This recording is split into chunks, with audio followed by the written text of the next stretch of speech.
Hey everyone, Dave here for Peace Camera. In this week's video, we're going to talk about yet another brand new full-frame mirrorless camera, this time from Canon, the EOS R.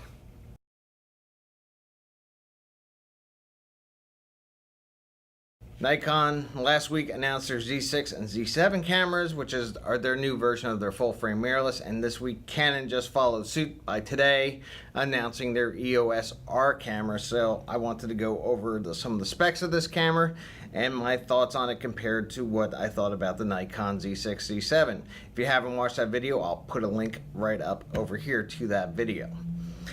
So yes, we got another brand new full-frame mirrorless camera, and Canon has their shot to reinvent the mirrorless camera. Let's see how they did. So let's go over some of the specs. It comes with a 30.3 megapixel full frame sensor, and we believe it is the exact same sensor as in the Canon 5D Mark IV, which is a great sensor. It's also going to feature its dual pixel AF, which is fantastic on all their other Canon cameras. It does have a hybrid AF point system with 5,655 autofocus points. Not sure how that quite is going to work yet, but we'll find out more as more information comes out and people get to try these cameras before they're shipped. ISO range is going to be from 100 to 40,000, expandable up to 102,400, and we'll be able to shoot at 8 frames a second. On the video side, it could shoot 4K at 30 frames per second in crop mode, a 1.6 crop factor. We were really hoping for full frame 4K, but it's going to be cropped down to Super 35 like we're all used to with most of our cinema cameras. It'll be able to do full 1080 HD up to 60 frames a second and 720 HD at 120 frames a second. It's also going to come with a microphone and headphone jack on the camera as well. And you will get C-Log, so you get the nice flat picture profile that allow you to do a lot of good color grading. And it will output 10-bit 422 over HDMI, so you can pair this with an Atomos recorder and get a great 4K image directly off the camera and make it a great B-cam. On the back is one of my favorite features, a fully articulating touchscreen. Now, bravo Canon, you know, if you've watched me do any of my other camera review videos, I wish every single camera had a fully articulating screen, and I'm glad Canon put this in their new camera. The vloggers, the one-man band camera people like myself are going to love that feature because you'll be able to see yourself. If like right now, I'm looking at the LCD screen on my Sony FS5, but my A7 II does not have an articulating screen, so if I wanted to see myself, I have to hook up an external monitor. It's also going to take their LPE6N battery, which is one of their most common batteries out there, so I'm glad they didn't have introduced yet another new battery. On the top, there's going to be an information screen, just like the Fuji X-H1 has, and the Nikon Z6 and Z7 announced on their cameras last week. It's going to have only one UHS 2 card slot. I was hoping for 2, but we just have 1, but at least it's UHS 2, so you can take advantage of those faster cards. Body's going to be all magnesium, so it'll be dust resistant and weather resistant. And that's the body. Now with the new camera comes new mount. This time you have the RF mount. Have 4 new lenses.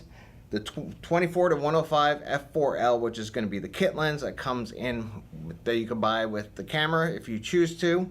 And then they also have the 35mm f1.8 IS, the 50mm 1.2 L, and get this, 28 to 70 f2L. This is going to be a huge lens, I think. I mean, not only in size to be an f2 lens, but to be able to have a zoom range, especially like that, the 24 to 70s, which most people love.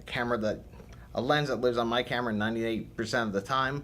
To be an f2 over a 2.8 is going to be huge. The low light capability of that lens is going to be unbelievable, and I'm really excited to see how that fares out. Now, if you don't want to buy all new lenses, you can still use all your EF and EFS glass by the use of adapters. So Canon announced 3 new adapters as well. One will be just a regular EF to EOS R mount adapter. You'll have another one that's a control ring adapter, so you can set the control ring to be a function of whatever you want. And then they have a drop-in filter mount adapter, which I think is really exciting. Is now you could take your EF lenses, put this on there, and you could drop in a variable ND. So if you're doing video, you have a variable ND on the back of it. Make every lens you shoot have a variable ND on it. Or regular, neutral density, whatever filter you want to put in there, and I think that is really huge. As of right now, we do not have pricing or availability as of yet, but rumors are it's going to start shipping as soon as next month.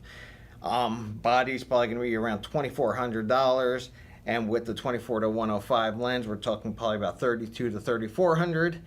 If I find out more information by the time this video goes live in a couple of days, I will put that information in the description. So what are my thoughts on this compared to, say, the Nikon? I think this is going to be a much better system over the Nikons, just for the lenses itself, the dual pixel AF. I really wish I had in-body image stabilization, but we don't have that on this camera. But I still think it's going to eke out the Nikons as far as features that you'll get, especially with the articulating screen.